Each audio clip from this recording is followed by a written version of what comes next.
Hello there, boys and girls. Welcome back to the channel. Welcome back to Mending Munich. And today, something a little bit different on the channel with the Mending Munich episode. And that will be, we're going to go through the whole of January from start to finish and hopefully bring you all the best bits on the games, all the best bits in the transfer market. And yeah, I say something a little bit different. It won't be full game highlights. It will just be little snippets. And it won't be all the boring things in between. It will be everything, hopefully, all the good bits anyway. So fingers crossed. So January comes with 3 games against Regensburg, Stuttgart, and Dortmund. And if you want to catch up with the league table, this is it. We're starting in 8th going into January.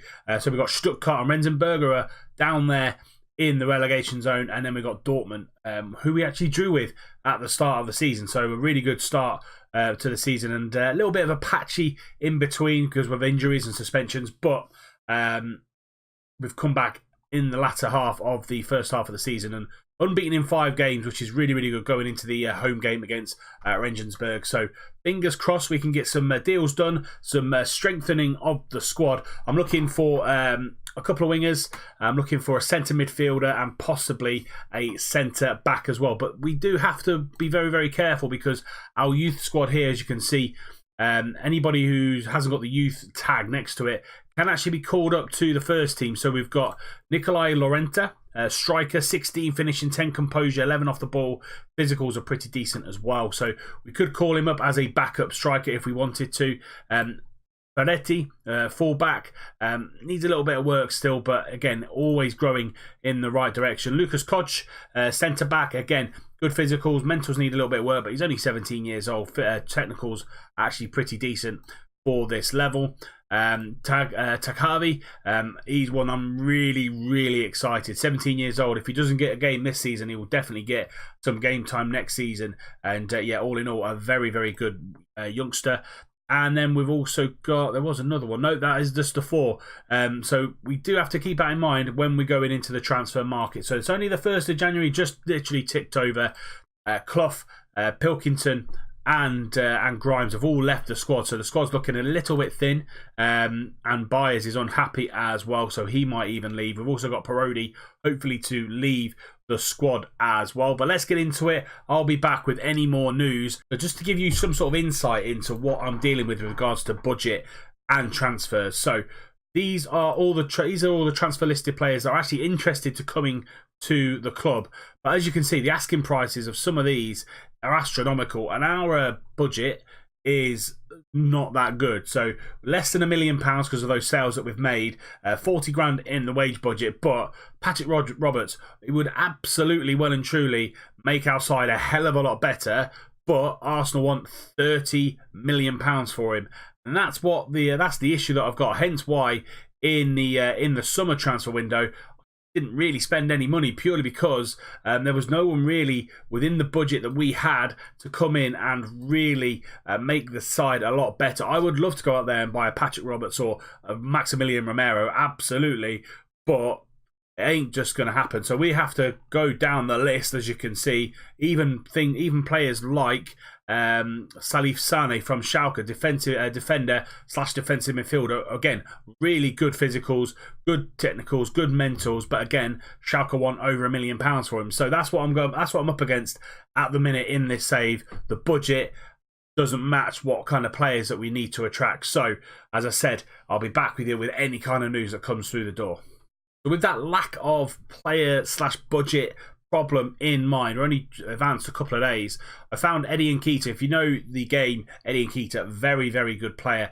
And I'm really going to have to look at the loan market and the free agent market just to get some players in that can just see us over to next season. Hopefully have a bigger budget going forward. And we've put a transfer offer in for him on loan. They want just over £7,500 if he's playing, and £15,500 if he's not, and no fees at all with regards to monthly fees. So just his wages. And I think Eddie Nketiah is a backup striker, rotation striker if Brewster and Guri aren't playing particularly well or just lose form, we can bring Eddie Nketiah in, and his stats are absolutely phenomenal. A lot of interest in him as well, but 15 finishing, 14 composure, 16 off the ball, pace to burn. And as I said, there are other clubs in for him: Palace, Stoke and Werder Bremen as well. So fingers crossed that one comes off as well. Just finished the friendly with Hajduk Split and 3-0 win for us. Brewster and Gomez with the goals. With also signing, or potentially signing, this man here, Jean-Charles Castelletto, a defensive, a central defender. Good attributes, good physicals, 12 heading, 10 marking, 11 tackling, good mentors as well as a backup to Belik and Velasquez.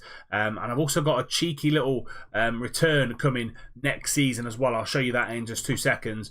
But yeah, it will be really good as a backup. We're just going to sort out his contract here. Actually, looks pretty decent, 4.5k. If I can get it down to 4, I'll be happy. And there we go, 4.5k.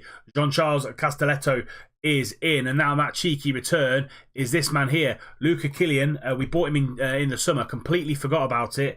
We bought him for £275,000, and he's going to be joining us next summer. And I think he'll be absolutely brilliant. He was great for us in the Bundesliga too. Probably our player of the season, or one of our players of the season anyway. 7.05, 24 appearances, and this year with the Dortmund team, Dortmund second team, is on a 7.4, so just going to get better and better. So Luca Killian will be in next season. All we've got to do now is get rid of Parodi, and hopefully a few more ins, as you can see here. We'll go into them when and if they happen. This was another one that was potentially going to happen. Declan John, he's not going to cost us too much money because he's nearing the end of his contract. £86,000 as a left back, just because Steinhardt is diminishing in his ability, and Klassen sometimes can be a little bit of an injury prone. So all I'm going to say is the £220,000. I would like that a little bit more if we can get it to around about the 450 mark. Everything else looks exactly what I want it to be, and there we go. Finalise that deal. Declan John should be a Munich player soon. I was also in for Eddie Nketiah, but he's gone to Stoke. He's declined our offer, and he's going to be playing Premier League football with Stoke this end of this season. So don't have Eddie Nketiah. We've also brought in a couple of youth coaches as well. Harry Wilson, again, I was in for him yet again, but looks like Atalanta are going to win his signing. We're going to offer one of our youth intake a professional contract. Nicolas Strangel, he will be probably on loan next season. I'm going to try and get in some game time. He's not going to get that £8.5 million release fee. Yeah, that's not too bad. Submit those terms and finalise them. So Nicolas Strandl, another one of our youth intake, is going to become a professional at 1860 Munich, and he's going to be a phenomenon when he gets into the first team.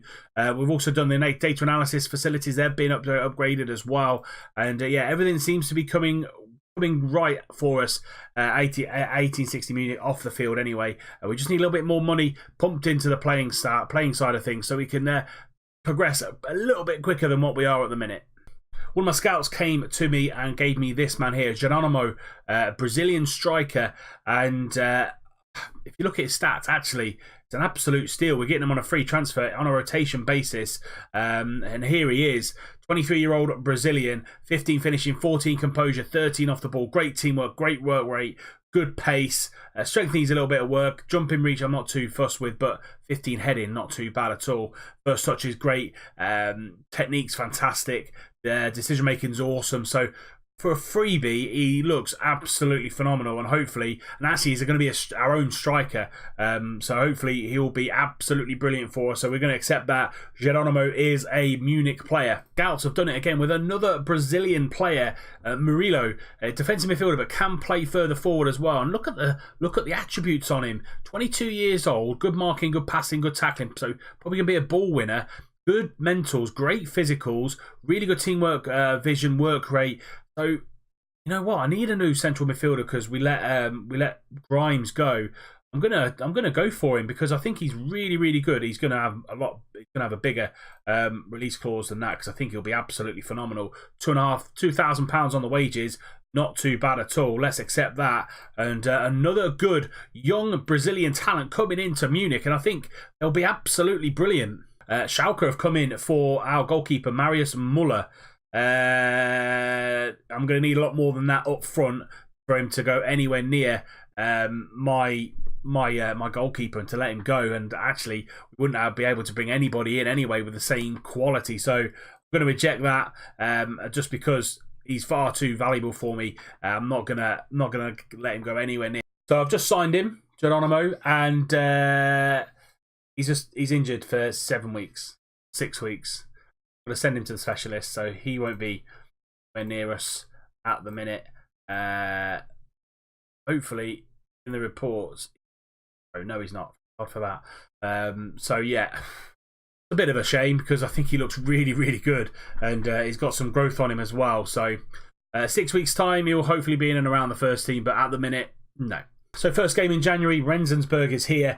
This is going to be the team: Muller, Egbo, Velasquez, Balik and Klassen, Illich and Gujon, Handeberg on the left, Samuelson on the right, Gomez in behind Guri. On the bench, Gaspar, Balkaya, Burke, Byers and by Bon Giovanni and Brewster. As I said, won't be full game highlights. It'll just probably be the goals and really, really near misses. So yeah, first game of 3 in January. Let's go and get it. And Verka tries to knock that into Gomez, and Gomez does really well in getting there, but two-footed lunge for Angel Gomez, and he's going to be sent off. We are going to keep it at the 4-2, well, kind of a 4-2-2-1, and hopefully that red card doesn't hinder us. Salah into Adayan and back to George, into Burnage. He's got a little bit of space, goes for goal and he shoots, he scores. Zengin Burjic scores the goal for Renzensberg just before the hour mark. We're down to 10 men and it looks like we're going to be losing our first game in 5 in the league to a team that's near the bottom of the table. Just how this Munich team works at the minute. We play really well against the big teams, and these smaller teams we need to be doing better with. And by into Gujon. Gujon, lovely switch out to Egbo. Egbo, lovely ball in. Brewster's there, hits the post and can't follow it up. It's a good effort, but I think he was just offside, so it wouldn't have counted anyway. Gomez getting sent off didn't help us there. Lost 1-0 to Renzensberg. We still stay 8th in the table, but it just brings them further closer to us. As you can see, we're now what, only 11 points ahead of the relegation zone. We need to make sure we beat those lower teams. At the minute, we're just not doing that. We're beating the bigger teams, but not the lower teams. And yeah, hopefully, fingers crossed, next few days we'll get a few more transfers done. And here is one of those transfers. Danny Loader is going to come in on loan from Leicester, and I think he looks really, really good as a winger. Great physicals on the boy. He's only 20 years old, and good agility, good acceleration, good pace, good stamina, good strength, good work rate, good flair, decision-making, composure, concentration, all really good. And then crossing, dribbling, finishing, and first touch, fantastic as well. So we're going to get him in on loan, and that will help our attacking threat in this latter half of this third season on this save. Murillo is set to sign for us as well. £2,000 for him a week. He has got a minimum lease fee of 6 million, but wouldn't be a big thing anyway, just because we've got him on a free transfer. So he's coming in. Castelletto is coming in for £4,000 a week, and he's going to be a backup. But again, if we need to sell him on, we can sell him on for anything and get money back on that deal. And Declan John is going to be signing. £240,000 is going to be deducted from our transfer budget, but the actual fee is only about 80 grand. So accept that. So 3 players in for this game next up against Stuttgart. They're bottom of the league, and hopefully we can come back and bounce back from that poor result against Renzensberg with 3 points. So our scouts yet again have done it with another Brazilian winger on a free transfer. No idea where all these Brazilian players are coming from, but just look at the boy, 23 years old, Wesley. Fantastic technical attributes, great physicals, great mentals, only 23 years of age. We're going to approach the signing. He only wants £2,000 a week. That is absolute. £2,000 a week is absolutely fine with me. Get him in the van. What an absolute steal that will be. And another striker has come into the squad. Alejandro Majes, a Venezuelan striker from Barcelona B. 15 finishing, 10 composure, 16 first touch. Great off the ball, great vision, great work rate, great technique. Good physical, 6'2" as well. So he's got a bit of beef about him. And again, I wanted my own players, and this is going to be it. £325,000 for Alejandro Marquez, and he's got a £20 million release fee as well for anybody in Champions League or Europa League competitions. Here we go, second game of the episode, Stuttgart and Munich. A few players making their debuts today. So we've got Muller in goal, Egbo, Velasquez, Bellic and Declan John at left back. at left back, so that'll be his debut. Ilic and Gujon in the middle, Brewster on the right, Samuelson in behind Goody, and Wesley is going to make his debut on that left-hand side. Probably won't finish the game out because his match sharpness isn't the best. On the bench, Klassen, Belkaya, and Bai, Murillo, Loda, Bongiovanni, and Marquez. And let's see how we get on against bottom of the table, Stuttgart. 5 minutes before half-time, John into Samuelson. First touch, a little bit heavy, but we get the ball to Wesley. Out to Sasa Ilic, into Brewster. Brewster, can he take on his man? No, goes to Egbo on that overlap. Can he get the ball in? Ricochets back to him. Egbo into the goal, and Wesley is there to put it in on debut for his first goal of the season. Very lucky for it to ricochet back to him from Zila, and we'll see it in 3D. Brewster gets the ball out to Egbo. Egbo tries to get the cross in. It ricochets back to him. He then just drives into the box, goes for the shot. Lovely save from Zila, but Wesley's there to put it home. First goal for the club. 1-0 to Munich. Now on the counter attack, out to Boschilla on that left hand side, gets the ball in. Vinicius is there at the back post, and Vinicius Jr. puts it away. 10 minutes into the second half, it's Stuttgart 1, Munich 1 on a counter attack. We pressed really well, but just didn't get the ball. They found the ball out to Ut, and he gets the ball down this left hand side to Boschilla, and he just puts a lovely ball into the back post. John just caught under it a little bit. It's 1 apiece now. Murillo now with the ball at his feet into Gujon. Gujon out to Jean, and he's got a little bit of time on his hands. Gujon back to Bongiovanni. Bongiovanni, lovely switch out to Egbo, but the ball doesn't get there, and they go over the top to Hurt. Hurt, he's a little bit wide, goes into the middle.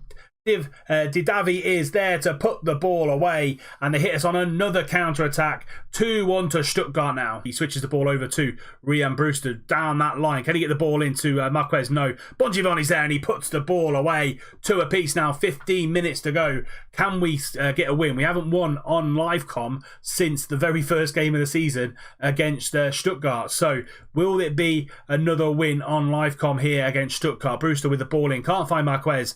Falls to Bongiovanni on the volley, and it's 2 apiece now. And that is going to be it. Full time's gone. 2 apiece. Another draw on a live com. It's getting to be a little bit silly now that we're not winning when that camera is turned on. Transfer news, and this time it's an out. George Byers has gone to Motherwell for £375,000, so all that is profit, which is great. That's a good thing about these free transfers. Anything we make on the transfers will be all profit. He's joining Motherwell, £375,000. He's gone. As I said, with the quality we've got now in the attacking areas, George Byers just nowhere near the first team. Third and final game of the episode today, and it's going to be against Borussia Dortmund. This is going to be the team: Muller, Egbo, Belik, Velasquez, and Klassen. Ilic and Gujon in the middle, Burke on the right, Loda on the left, Bongiovanni in behind Goody. Corner just before halftime, Reese gets the ball in. Traore's there, and Zakaria on the line pushes it into the back of the net, and it's 1-0 to Dortmund just before the halftime whistle goes. And it's a bit of a lucky goal, really, to be fair. Up until this point, nothing's happened. Royce getting in, Zakaria's there, Egbo, or the defender there, should be marking him a little bit tighter, but didn't. 1-0 to Dortmund. Goethe into Wolf, into Zakaria, and we're trying to chase down as best we can. Royce out to Traore on this right hand side, into Zakaria, and that's his second goal of the game. The dominant display from Dennis Zakaria. 2-0 to Dortmund. 9 minutes to go, and Dortmund come again, and Anchi back out to Zakaria, into Goethe, finding a pocket of space there, out to Royce. Royce goes for goal, and what a goal that is. Marco Royce with the third final nail in the coffin for Munich, and that is it. Full-time whistle's gone. 3-0 to Dortmund. Devastating display from Zakaria, Goethe, Royce. Really did do the job on us, and we just didn't play at all well. 5 games now without a win. We need a win sooner rather than later. Hopefully it comes against people like Hanover and Hamburg next time out. But yeah, transfer deadline day looming now. Transfer deadline day is upon us. We've only got 5 hours left. We've made 1 out, and that's Philip Steinhardt. He's gone to Unterlechting on loan for the remainder of the season, but there is a future fee, or an optional future fee of £71,000. So if he does well, he possibly could get a move to Unterlechting. Been a great servant for us, Philip Steinhardt, in the first 2 seasons, but now in the Bundesliga, his stats, his attributes, his level of play has just diminished ever so slightly. So we've let him go on loan, and hopefully if they do accept that clause, or do activate that clause, he'll be going to Unterlechting as a full-time player there at the end of the season. Giuliano Parodi is going to be going out on loan to Jena, at the end until the end of the season, and hopefully they'll come in with a bid if he plays well at that one as well. Yeah, we were a lot more active in the transfer window than I thought we would be, but our scouts came good. They really did come good. And little tip, always check your scouts reports and free agents and stuff like that come through on your scouting bit here, because that's where I've got a couple of the players that I didn't think we'd be able to sign. 7 players in to us during this January transfer window, and 6 players out. So like for like, really, to be fair. Got rid of the likes of Pilkington, Grimes, Clough, Byers, all out for really big fees, massive fees, to be fair, for the level of club we're at. Steinhardt and Parodi out on loan. Coming in, Geronimo, loan, I'm going to love saying that name. Geronimo, Loda, Murillo, Castelletto, John, Wesley and Marquez coming in either for free transfers or a little bit of money being spent as well. But hopefully some of these transfers made now means we're not going to have that many loans coming in next season. Fingers crossed anyway. We can play with the squad that we've got, and we just cherry pick the players that come in and make our team a little bit better. So what do you think? How do you think we've done in the transfer window? Leave me a comment section down below. And that is going to wrap up this episode. Something different on the channel. Hopefully you've liked it. Again, leave me a comment in the comment section down below how you've got on with this change of format within this January transfer window. But that is it for this episode. If you have liked it, please do drop it a thumbs up. Subscribe to the channel if you're new and you don't want to miss out any more content. Remember, tick the little bell icon so you're notified every time a video goes live. We'll be back when we play Werder Bremen and Bayer Leverkusen, both home games. Hopefully we can pick up some wins on a live com, because we've not done it for a very long time. And until next time, I'll see you soon.